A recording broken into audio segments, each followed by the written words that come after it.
Hai teman-teman, hari ini kita akan belajar 3 tahap utama bagaimana komputer bekerja. Siap?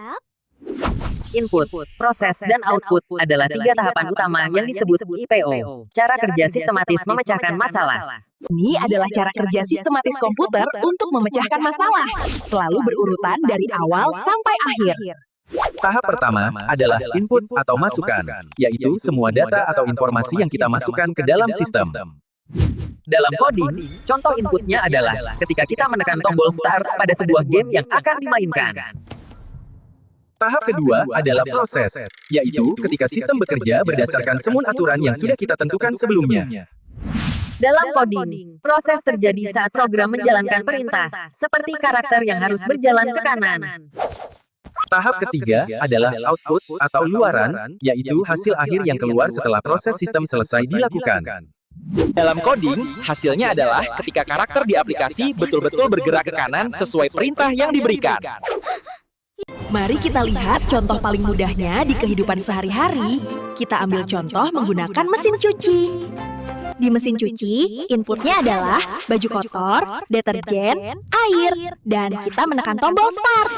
Semua data yang masuk ini, seperti jenis pencucian yang kamu pilih, adalah masukan untuk sistem mesin cuci.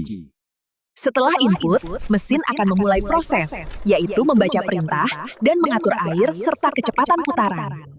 Mesin ini akan mengaduk baju kotor dan deterjen. Inilah yang disebut langkah mencuci atau proses inti. Prosesnya adalah ketika mesin bekerja, mengaduk, mencuci, membilas, hingga mengeringkan baju kita.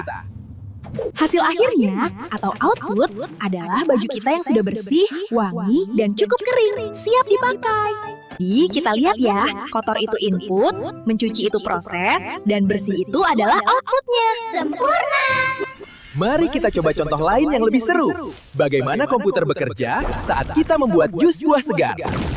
Inputnya adalah buah-buahan yang ingin kamu masukkan, seperti buah kiwi dan semangka yang manis. Input kedua adalah perintahmu, yaitu ketika kamu menekan tombol on pada blender untuk menyalakannya sekarang. Blender menerima input buah dan perintah on. Pisau mulai berputar kencang. Prosesnya adalah ketika blender mencampur semua buah dengan cepat, mengikuti perintah yang kita berikan. Proses ini mengubah bentuk fisik buah menjadi cair, persis seperti komputer mengubah data input menjadi hasil. Outputnya adalah jus buah segar yang sudah siap diminum setelah semua proses pencampuran selesai. Rasanya manis dan menyegarkan. Inilah output sempurna dari sistem blender ini. Ingat, setiap alat atau program pasti memiliki input, proses, dan output untuk menyelesaikan tugasnya dengan benar. Bagus! Sekarang kita pindah ke konsep kedua, variabel. Ini seperti wadah untuk menyimpan data yang berharga.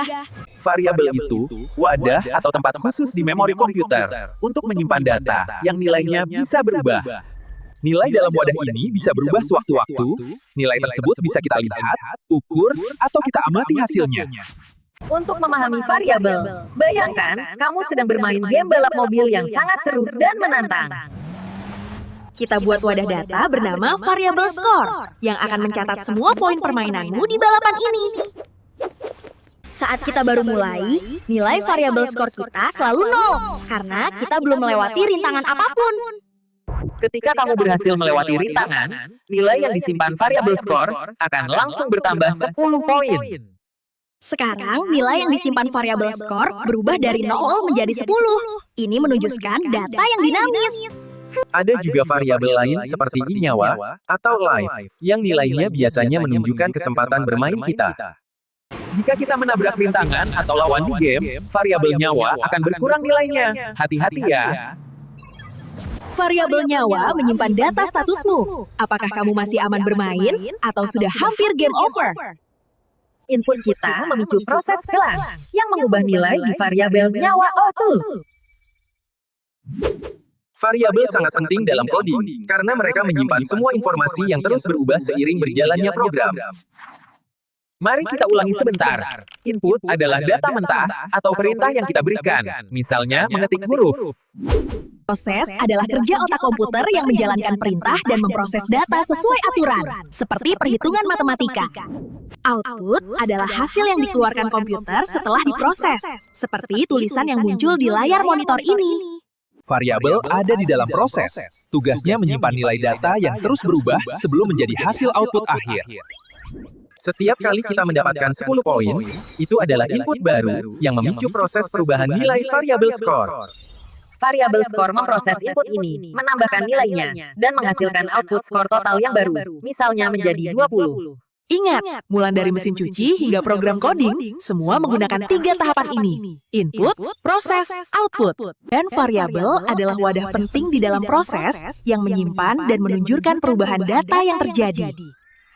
Kalian sudah hebat! Dengan bekal ini, kalian siap mencoba membuat program coding sederhana kalian sendiri.